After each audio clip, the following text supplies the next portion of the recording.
What is up, ladies and gentlemen, boys and girls? Welcome back to another video at Axe Entertainment. I am your host, Zack Axe, bringing you an edition of WWE Weekly Awards. This one is for 11/17 to 11/21. Now, this was a week in wrestling that was actually very fun. There was lots and lots of matches to enjoy, lots of very good matches. So I'm really excited to talk about this week of wrestling. Please ignore the mess. A lot of things have been going on in my life. It's just a lot of stuff. And it's sucking right now, but let's get into the weekly awards and stay positive. First award I'm going to give out is Female MVP. Now, Female MVP was easy at first, and then it got very hard come Tuesday. So honorable mention I'm going to give to Blake Monroe for retaining her championship, but I am going to have to give a tie this week to Maxxine Dupri for winning the Women's IC title and JC Jane for winning the Women's NXT championship. I couldn't really pick one or the other because I feel like both these titles are prestigious, as of today in wrestling. So I really couldn't pick either one of these women to win this award and leave the other one out. So I had to give it both the award.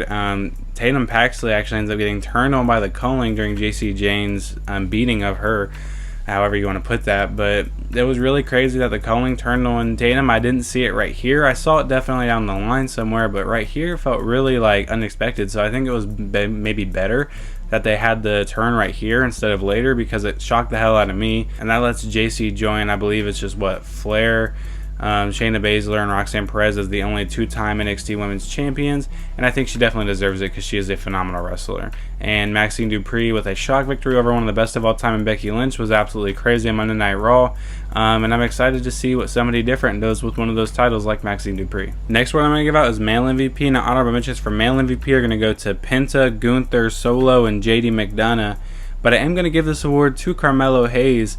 While everybody kind of had big wins in the Cena tournament this week, with Penta picking up a win over Finn Balor, Gunther picking up a win over Javon Evans, and Solo picking up a win over the returning Dolph Ziggler, Melo had definitely the biggest upset when he beat a main event star in Bronson Reed. Even though it was by count out and he was a little bit help from Cody Rhodes, he still picked up a win. And if you're beating somebody like Bronson Reed, obviously the company has some faith in you, even if it is like that. So Carmelo Hayes is definitely going to go places sooner or later, and I'm really excited he got this win.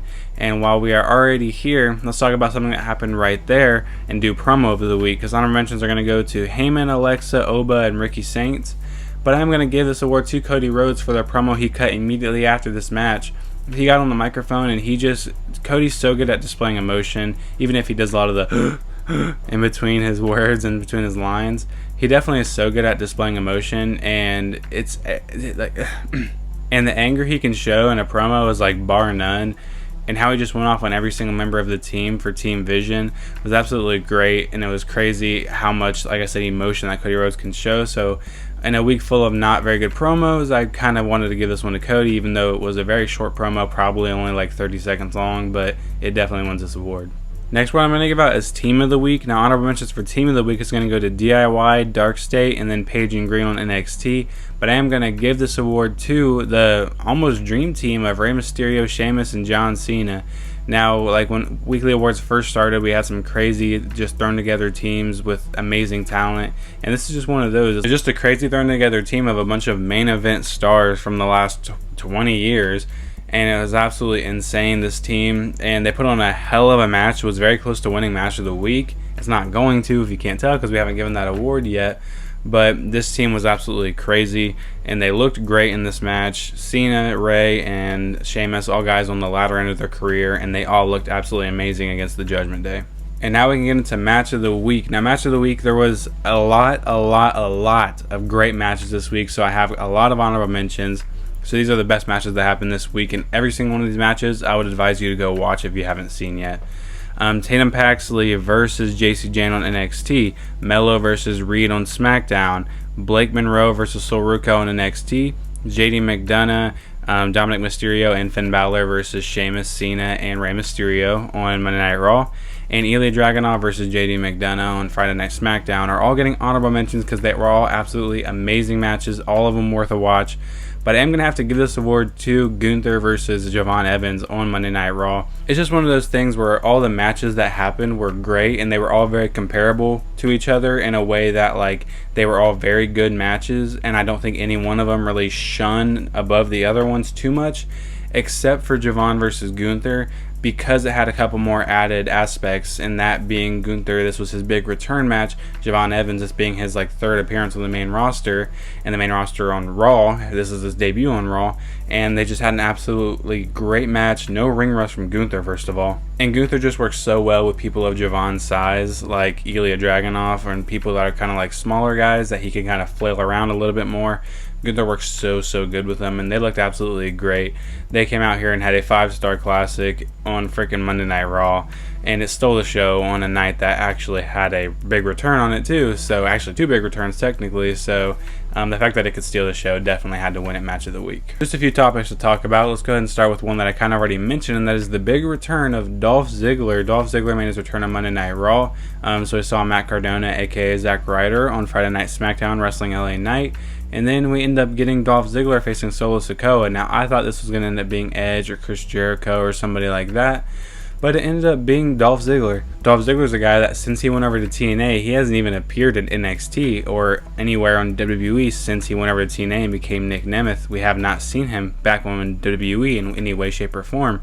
So coming back as Dolph Ziggler actually did make a lot of sense. And he came back, and I think that he should have probably beat Solo, because I don't know, I don't really care for Solo versus Cena, honestly. I'd love to see Ziggler versus Cena again, but Solo versus Cena, we already got that. We already got the terrible finish, and I really just do not want to see that again. War Games is finally starting to shape up. We had 4 big returns this week, I guess, or 4 big announcements of who the last members are going to be for each team. With that being for the men's, Roman Reigns and Brock Lesnar both came out to join their respective teams. Brock Lesnar and War Games is definitely going to be something to watch, I'll tell you that. I don't really know how he's going to do. I know he's going to be the last one out, and he'll probably only be in there for like a total of maybe 10 minutes of wrestling. Same thing with Roman Reigns, most likely. I feel like they'll be the last 2 to come out. But they joined their teams, definitely stacked teams, but I'm kind of sick of the whole Roman and the Usos and Cody plus one other guy enter War Games. Or you could even say just Roman and the Usos, because they had Cody on their team, or they have Cody on their team. Cody was on the team last year, and then we have it's just a bunch of stuff. You know, it wasn't last year. It's 2023 is what I meant to say. It's just a ton of the same in the men's every year, and I was really excited when we were getting the Sammy and MFTs and Wyatt Six feud, because I thought we were going to get somebody different, maybe more of a mid-card group heading into War Games. But no, we get the typical throw all the main eventers in there, which I'm not mad about. I think it's still going to be a great match. But for the women's side, we end up getting Becky Lynch and AJ Lee joining their respective teams. So AJ Lee and CM Punk both competing in War Games. So that's going to be very interesting. I'm really excited to see how the face team does, honestly, because the face team is absolutely stacked. Charlotte, Alexa, AJ, Rhea, and Io, 5 of the best women's wrestlers of all time, taking on Lash Legend, who just came up, Nia Jax, who's great, Becky, who's one of the best of all time, Asuka, who is one of the best but not presented like it, and Kairi, who's great but not presented like it. So honestly, there's no doubt in my mind that the women on the face team should win, but you never know. We'll talk more about that in my predictions for it. If I am doing a predictions video, so sometimes I do, sometimes I don't. I don't know. I might just do a post on YouTube. We'll have to see when we get there. Let's get into the chants real quick. During the Gunther versus Javon Evans match, we had chants that were just blowing my mind. Like, if you think about this for a second, you are watching a match between a guy that's probably going to end up carrying the company for the next 20 years in Javon Evans, a guy that's on the way up, on the come up. Look, he's super young, he's super athletic, he's a spectacle to watch. And he's facing one of the best right now in Gunther, who's also going to be carrying the company for the next, 10 plus years. And they're having the first ever time these guys have fought in WWE. I'm not sure outside of it, I doubt it, but you never know. Their first time wrestling in WWE, right? They have a absolutely amazing match, and the crowd's chanting for Green Shirt Guy. Now, I love Green Shirt Guy as much as the next guy, don't get me wrong, but I don't want to hear them chant about him during a freaking generational clash. Like, get out of here. Those really made me mad, so I had to just give him say a little bit of stuff about it. Logan Paul had notes on his hand for his promo, which was really funny because his promo was like 5 minutes long. And I think it's probably because this might be one of the first times they actually wrote him a promo, most likely. I'm sure they've given him stuff to say, but this might be the first time that they actually wrote a full promo for him. So he probably couldn't remember it, so he wrote it down. And which is kind of funny because Logan is an actor. He's been in a couple movies, so you think he'd be able to memorize a script. Never mind.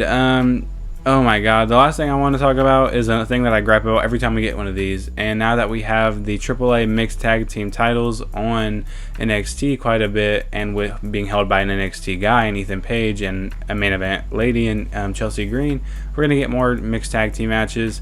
And I really hate because three times in this match, I counted, Vic Joseph said the words, "The men will fight the men and the women will fight the women." Fine. If we're going to do that, let's do that. Let's not have the women hit the men and the men not be able to hit the women. It pisses me off so much. At the end of the day, it is scripted. It is acting. You know, you're not actually trying to intentionally hurt them unless your name is Bob Holly or Brock Lesnar. You're not intentionally trying to hurt the person you're in the ring with.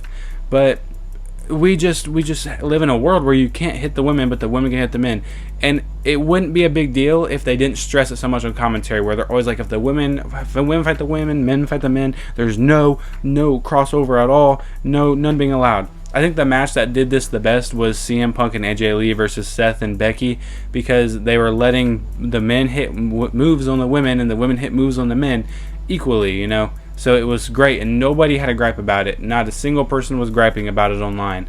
But Thea Hale's out here freaking putting Ethan Page in Kimura locks and hitting him with Hurricane Ranas and all kinds of stuff, while Ethan Page can't hit her back.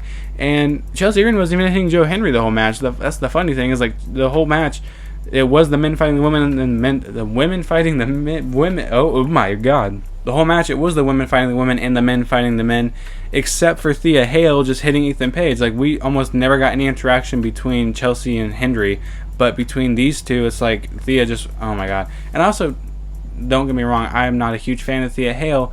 I think she's a decent wrestler, but her character, she's never had a good character in NXT. And there's just something about her, like, over-the-topness that I think works really good for a team with Joe Hendry, but I just personally don't really enjoy watching. Yeah, but that's all I got for you guys for weekly awards. A little bit of a rant at the end. It was a very, very fun and good week of wrestling. I'm expecting another fun and good week of wrestling coming up, because we have week 2 of NXT Gold Rush happening. So maybe another title change that will automatically win you an award here on weekly awards. Had to drop that since I haven't said it, even though we did have 2 new champions coming into this week. Go ahead and leave in the comments if I gave any award to the wrong person. While you're down there, like the video for me, subscribe to the channel.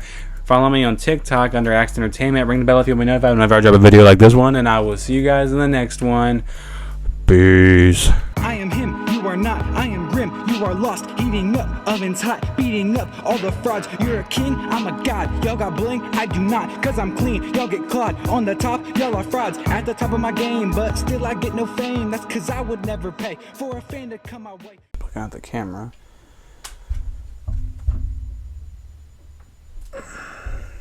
Hope that's not in the camera's way. I feel like that'll work, right? Oh, okay. Guess it won't. Why did that jump scare me?